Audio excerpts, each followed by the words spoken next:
é o fato agora que nós vamos chamar, não é? Inicialmente, no início, se pensou que era um assalto. Logo no início, né? Logo no início. Tá, foi, 2 homens entraram, tal, nada. O que aconteceu é que uma pessoa teria se separado, algo desse tipo, foi até o 3º andar da UEPB, que fica lá em Bodocongó, e foi onde trabalhava, né? A pessoa que ele acreditava que teria ou teve, ou ele achou que tinha um relacionamento com sua ex. Houve uma pequena discussão, disparos, o colega do rapaz que foi morto tentou ajudar, também foi baleado, e a tragédia continuou. Depois que ele cometeu esse ato, ele foi matar a mulher, a ex-mulher.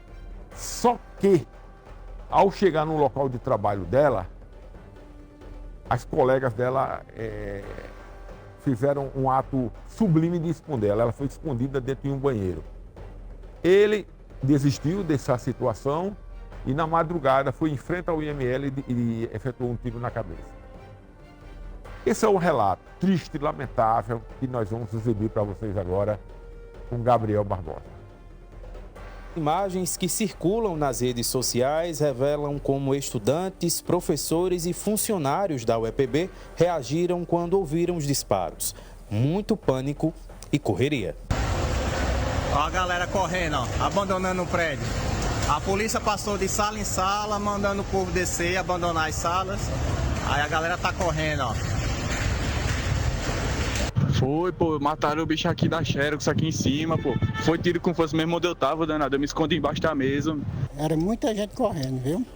Muita gente chorando. Tinha gente que chegava até a desmaiar. Outros pularam. Muita aflição. Inclusive, se abrigaram aqui no seu ponto comercial. Foi, correram muito pra cá. Veio muita gente pra cá. Ficaram, se esconderam aí, entraram, aí se abaixaram aí, pensando que resolvia alguma coisa, né? Mas só isso. Você já tinha visto algo parecido aqui na UEPB? Já. Uma vez teve um negócio aí do assalto a banco, do mesmo jeito. Foi em mim dentro, do mesmo jeito. Nossa, frição não é não, às vezes fica passando. Aqui foi o ponto de abrigo para muita gente. A senhora, inclusive, não conseguiu ficar muito tempo aqui diante do sentimento de insegurança mesmo. Exatamente. Muita gente, as meninas tudo passando mal, deles aqui já dando agonia mesmo. Aí chegou muita gente para socorrer eles aqui.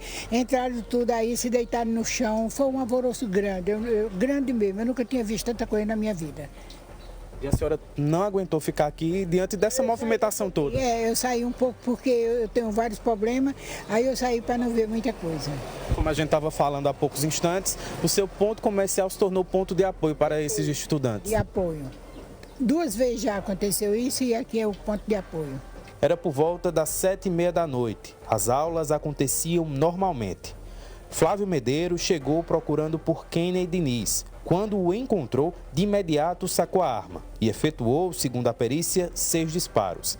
Kenny morreu no local. Um outro trabalhador ficou ferido no braço e foi socorrido para o Hospital de Emergência e Trauma. O estado de saúde dele é considerado estável. De acordo com a Polícia Civil, o crime foi planejado. E a motivação, o fato do empresário de 40 anos não aceitar que a sua ex-companheira estava vivendo um novo relacionamento com Kenny. Inclusive, Flávio foi à procura da ex-companheira. Ainda na noite desta quinta-feira, a reitoria da UEPB emite uma nota de solidariedade a toda a comunidade acadêmica e aos familiares e amigos do homem morto. Também nessa nota, a reitoria informa a suspensão das aulas. Aquele portão só deverá ser aberto novamente no próximo dia 11 de abril, diante do medo e da insegurança entre os estudantes, técnicos e professores. Além disso, a reitoria se comprometeu a ajudar a Polícia Civil no trabalho de investigação. Clima de violência como o que aconteceu gera toda uma instabilidade, todo um sentimento de dúvida do que vai ser a rotina da universidade daqui por diante. Então a reitora, de uma maneira muito prudente, publicou a suspensão das atividades acadêmicas e administrativas até a próxima semana, para que nesse período a gente possa articular com o que nós temos do nosso pessoal e também as parcerias que nós já estamos, conversando com as polícias para que a gente possa ter uma orientação externa a esse respeito. E nesse período, o nosso compromisso é de apresentar para a comunidade acadêmica e para a sociedade como um todo quais são as medidas de segurança que a universidade vai fazer em relação ao monitoramento, em relação ao aumento, enfim, do quantitativo de pessoas em torno da segurança, dessa relação com o policiamento no sentido de aumentar as rondas, para que a gente possa, de forma muito concreta, deixar a comunidade ciente de que ações estão sendo feitas no plano da comunicação, nessa dimensão mesmo do monitoramento. Então, é importante que se diga isso. Nesse momento de tensão, que a gente pode dizer de uma crise na área de segurança, a gente precisa, de alguma maneira, controlar os certos impulsos, né, e manter uma serenidade institucional, porque a universidade ela não pode parar. Na madrugada, o suspeito foi encontrado dentro do seu carro nas imediações da alça sudoeste de Campina Grande com um tiro na cabeça. Ele foi socorrido, mas morreu na manhã desta sexta-feira. O disparo teria sido provocado por ele mesmo. É um fato inusitado, né? Infelizmente, a gente ficou sabendo agora que o autor, né, dos crimes acabou falecendo agora por volta das 7h40. Esse paciente que cometeu tentativa de suicídio, né, que agora realmente se efetuou, provocou um disparo de arma de fogo na região da cabeça, que transfixou a cabeça. Chegou aqui em nosso serviço por volta das 2h da madrugada de hoje, trazido pela equipe médica do SAMU em estado geral gravíssimo, que realmente culminou com a sua própria morte agora às 7h40 da manhã. Outra vítima sofreu um ferimento por arma de fogo na região do ombro, passou por cirurgia hoje pela manhã e encontra-se na enfermaria em estado geral regular e estável. E outras 3 vítimas que, em virtude do tumulto, da correria, do medo, do pânico, correram, pularam do primeiro andar, tiveram um quadro hipertensivo, deram entrada aqui no nosso serviço ainda ontem à noite, mas foram avaliados pelas nossas equipes médicas e aí receberam alta para casa.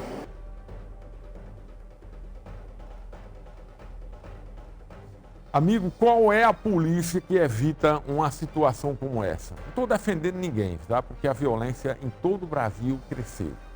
A Paraíba, em todo canto. Aqui menos, mas cresceu também. Não adianta, não é? Infelizmente, né?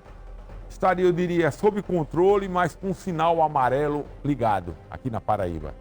Em outros estados, a coisa está de vaca desconhecer bezerro. O Rio de Janeiro é um deles. Meu irmão, eu tenho um irmão que mora há 30 anos no Rio, na Voluntários da Pátria, em Botafogo. Ele tem um ateliê, Saulo Henriques. E ele disse que faz 15 dias que as funcionárias, as colaboradoras, né, pedem para dormir lá, ele teve que comprar beliche e tal, porque eles não querem voltar devido aos tiroteios intensos no Rio de Janeiro. Você está entendendo como está o Brasil hoje? Mas isso, aí que eu quero chegar. Isso aí você não pode dizer que é da violência urbana, cotidiana, não. Nunca. O que isso aconteceu aí é algo diferente, é algo personalíssimo da pessoa, do íntimo de uma pessoa. Que na mente dele era certo e não é certo, é errado, né? Porque ele planejou, comprou uma arma, treinou tiro, ou seja, né, planejou horário, rota de fuga, entendeu? Aí não tem polícia, não tem segurança pública no mundo que evite uma coisa dessa. Agora você vê o que causou. Uma aluna pulou do primeiro andar, outras se cortaram, se feriram, pessoas desmaiaram, não é? Criou um clima de guerra, parece um terremoto, não é? Vamos continuar falando sobre esse caso? Não é? Esse fato lamentável dentro do campus principal da UEPB. A polícia deu detalhes de tudo. Eles deu um show no nosso grande amigo repórter, o Gabriel Barbosa. Coisa triste, lamentável, né? Veja. Delegado, pelo que foi repassado aqui pelo senhor, pelo delegado Ramires São Pedro, um crime premeditado. Havia um planejamento, pelo menos desde o início do ano, e o crime está elucidado, né? Sim, em primeiro lugar, boa tarde, Samuca, todos que fazem o Cidade em Ação. A gente chama isso tecnicamente de crime de proximidade, portanto, praticamente impossível de ser evitado. Desde o ano passado, quando se teve a separação do casal, ele fez a matrícula num curso de tiro, adquiriu uma pistola calibre 38. É um calibre diferente, bastante impacto, abaixo de 9 milímetros. O registro dessa arma é datado recentemente, agora do dia 31 de janeiro de 2025. E ele disse a ela, mostrou a pistola e disse à ex-mulher que aquela pistola serviria para matá-la, para matar o namorado dela, o atual namorado dela, e depois ele iria se matar. E assim, ontem à noite, infelizmente, ele cumpriu. O autor, ele era mecânico, e ele ontem à noite, por volta das 20 horas, foi até o EPB, a Universidade Estadual da Paraíba, aqui no campus Campina Grande, se dirigiu até o local de trabalho da vítima, que é uma copiadora, uma Xerox da universidade, e já chegou armado com a pistola, perguntou o nome, né, da vítima, a vítima confirmou a sua identidade, foi quando ele sacou da pistola e disparou contra a cabeça da vítima, né, que morreu no local. Durante os disparos, um disparo também atingiu um funcionário da copiadora no braço, no ombro esquerdo, mas sem perigo. Outras pessoas, naquele desespero, porque pensavam que se tratava de algum ataque ou de alguma tentativa de assalto, correndo, se machucaram, mas todas sem qualquer gravidade. E, posteriormente à execução da vítima, ele se dirigiu até a escola, né, no bairro das Três Irmãs, onde a ex-esposa se encontrava, certamente para matá-la também, mas por sorte não conseguiu. E de lá ele foi até o Instituto de Polícia Científica, adentrou-se, passando por um atendimento qualquer, porque lá funciona 24 horas, e dentro do próprio carro desceria um tiro contra a sua cabeça. Ele ainda foi socorrido pelo SAMU, nós acionamos o SAMU, ele ainda foi socorrido, mas veio a óbito hoje de manhã, às 7 horas da manhã. Delegado, o que se tem de informação com relação ao histórico desse casal? Mais de 20 anos juntos, alguma medida protetiva nos últimos meses essa mulher solicitou, algo do tipo? Ela foi ouvida ainda ontem à noite. E ela mencionou no depoimento que vinha um pouco conturbado o relacionamento, mas que não registrou qualquer tipo de ocorrência. A gente aproveita a oportunidade para qualquer sinal de violência, qualquer sinal de ameaça, o que for, as vítimas, mulheres, procurem os seus direitos, procurem as delegacias da mulher, que serão atendidas prontamente. Neste caso específico, não havia qualquer boletim de ocorrência registrado. Destacar também, delegado, a necessidade do boletim de ocorrência ser prestado, porque no caso de ontem nós poderíamos ter também um feminicídio, dentro do contexto que esse quadro se aproxima, né, que a gente acaba observando.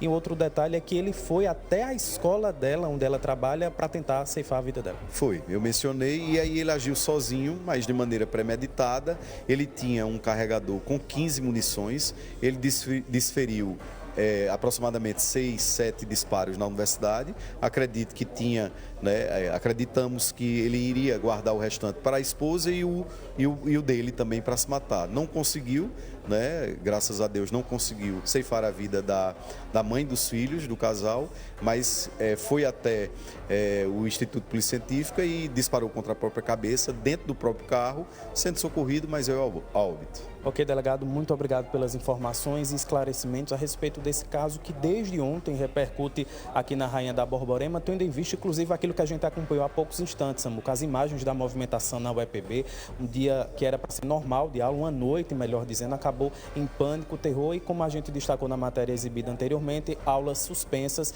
inclusive num trabalho a partir de agora para que as forças de segurança do Estado da Paraíba e a própria administração da Universidade Estadual da Paraíba possam rediscutir o plano de segurança para aquela. Rapaz, eu volto a dizer, rediscutir o quê?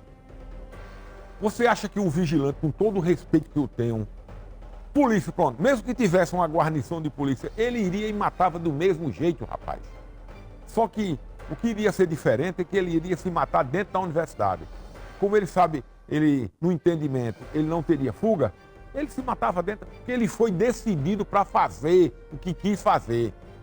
Aí não é questão de segurança de nada, porque aí foge de todos os parâmetros de segurança pública. A mente humana, ele treinou, premeditou, fez croquis, de fuga, rota de tudo. Se ele estava decidido a fazer o que fez, ele faria mais uma vez, só que, qual era a diferença? Não, tem dois vigilantes lá fora. Ele iria se matar dentro da universidade. Porque ele estava decidido a se matar como o fez. Porque ele sabe, uma pessoa que é esclarecida, que as penas para ele ia ser terrível, né? A exposição da prisão e tal. Então ele foi para acabar todo aquele ambiente que na mente dele fazia mal a ele. Isso a psicologia explica. Freud explica. Não é? Entendeu? Para ele, a vida já não existia mais. Para ele. Então ele queria, no meu entendimento, do pouco que eu estudei sobre isso, ele queria aquele círculo que foi danoso a ele, ele também queria. É aquela história, eu morro afogado, mas puxo 3. O grande medo do salva-vida é esse, quando vai buscar alguém no mar. É o caso dizendo, eu morro afogado, mas levo você comigo. Por isso que o salva-vida aprende técnicas de se desvencilhar do afogado. E sabe como é? Por debaixo. É. Porque não pode pegar no pescoço. Então você desce com o afogado, que ele tende a agarrar. É uma sobrevivência. Aí, no caso, poderia ter GAT, GOI, SWAT. Ele entraria normal, porque não há revista na universidade. Há revista na universidade? Não há. Ele entraria com a pistolinha tranquilo, com o livrinho de estudante, chegava lá, discutia o que fez, atirava e depois dava uns 10 passos, 15 e pá, pronto, acabou. Não tinha polícia no mundo que evitasse isso. Isso não é questão de segurança pública não, amiga. Aí é algo intrínseco do ser humano. Ele não faz parte daquele perfil. Não, se aí tivesse instalado leitura facial, como é que ia pegar se o cara não tem ficha criminal? Você está entendendo? Aí foge de tudo. Vamos ao lado mais triste de tudo, né? Que é o momento do sepultamento. A despedida. O Kennedy Diniz dos Santos tinha 36 anos, né? Veja aí, com Gabriel. O corpo de Kennedy Diniz começou a ser velado no início da tarde desta sexta-feira, nesse cemitério privado que fica no bairro do Velame. No fim da tarde, familiares e amigos se despediram do trabalhador. Eu acredito que a família não quis. É por isso que foi tudo assim tão rápido, né? Eu volto a dizer, cuidado. A mente humana é uma caixinha de surpresa, tá? Cuidado, viu? Cuidado com as suas atitudes, que a pessoa ao lado pode interpretar diferente, uma amizade mais próxima, entre homem e mulher, amigo e tal, entendeu? Às vezes a pessoa entende diferente e isso cria algo na cabeça e termina em tragédia. Então vocês estão entendendo o que eu estou dizendo. Aí foi um crime passional, né? Ele achou que tinha lavado chifre. A verdade é essa, cangaia. É o comentário em Campina, né? Mesmo a esposa já estando separada, a ex-companheira, mas na mente dele, ele disse, rapaz, será que isso não aconteceu antes? Aí sempre tem um que solta uma brincadeira, uma piada, e essa piada é danosa. Para quem já está sofrido, não é, com a autoestima em baixa. Pronto, é a receita da tragédia, né? Entendeu? Cuidado, viu? É só um conceito do idosinho, gordinho, já viu muita coisa. Cuidado, você tira uma brincadeira com a pessoa está naquele dia ruim, você brinca muito com a pessoa, né? De repente aquela pessoa naquele dia não aceita a brincadeira e termina em tragédia, né? Hoje todo cuidado é pouco. Hoje está da seguinte maneira, alguém pisar no teu pé, tu é quem pede desculpa. Entendeu? Se quiser sobreviver nessa selva de pedra, né? E por falar em saúde, eu vou falar de